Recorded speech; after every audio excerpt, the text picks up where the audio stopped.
कारेगाव येथे आयोजित भव्य ओहरम क्रिकेट स्पर्धेला खेळाडू व ग्रामस्थांचा उत्स्फूर्त प्रतिसाद लाभला।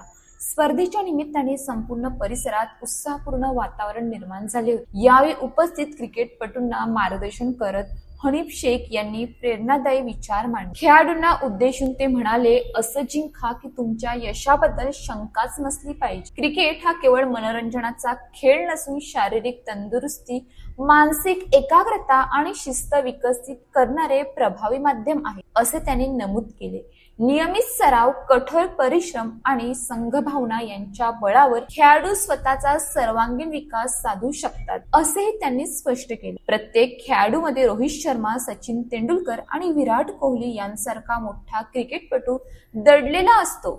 योग्य दिशा, सातत्यपूर्ण प्रयत्न आणि जिद्दीच्या जोरावर स्थानिक खेळाडूही राज्य व देश पातळीवर आपली छाप मांडू शकतात, असा विश्वास शेख यांनी व्यक्त केला। या प्रसंगी माजी उपसभापती प्रदीप वाघ यांनीही खेळाडूंना शुभेच्छा देत त्यांच्या कामगिरीचे कौतुक केले। विजेत्या व उपविजेत्या संघांना त्यांच्या हस्ते बक्षिसांचे वितरण करण्यात आले। स्पर्धेच्या आयोजनाबद्दल त्यांनी आयोजकांचे अभिनंदन केले आणि कारेगाव मध्ये निर्माण झालेल्या क्रीडामय वातावरणाचे कौतुक केले। कार्यक्रमास राष्ट्रवादी काँग्रेस पार्टी अजित पवार गट तालुका अध्यक्ष विलास पाटील, पत्रकार संघाचे माजी अध्यक्ष ज्ञानेश्वर पालवे, निलेश झुगरे यांच्यासह ग्रामस्थ मोठ्या संख्येने उपस्थित होते। या स्पर्धेमुळे कारेगावमध्ये क्रीडा संस्कृतीला नवे बळ मिळण्याची भावना उपस्थितांनी व्यक्त केली। News police reporter Dnyaneshwar Palve, Mokhada.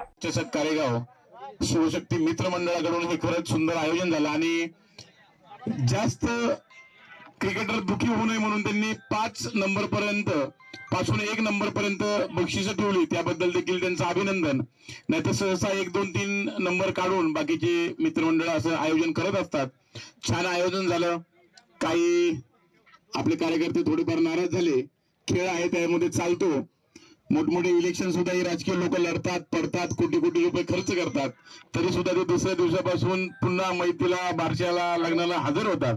त्यामुळे त्यात काय एवढं विशेष नाही। पुन्हा एकदा जोमाने जिंकूया आणि असं जिंकायचं की कुणाला म्हणजे किती मोठा अंबर असला तरी त्याला चुकीचा निर्णय देता आला नाही पाहिजे।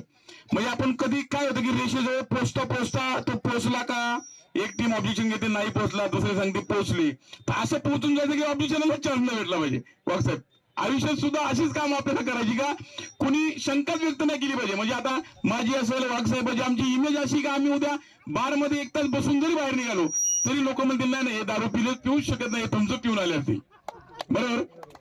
तर आणि दुसरं मित्रमंडळ, तुम्हाला कोणी जाहीरपणे सांगत नाही, मी सांगतो की जेव्हा ही राजकीय मंडळी तुम्हाला बक्षीस देतात, तुम्ही त्यांच्याकडे जातात, मदत घेतात, तेव्हा काय सांगतात, ही क्रिकेटची पोषा इलेक्शनला काम येत नाही, आपण गावात गेला की लपून राहतात।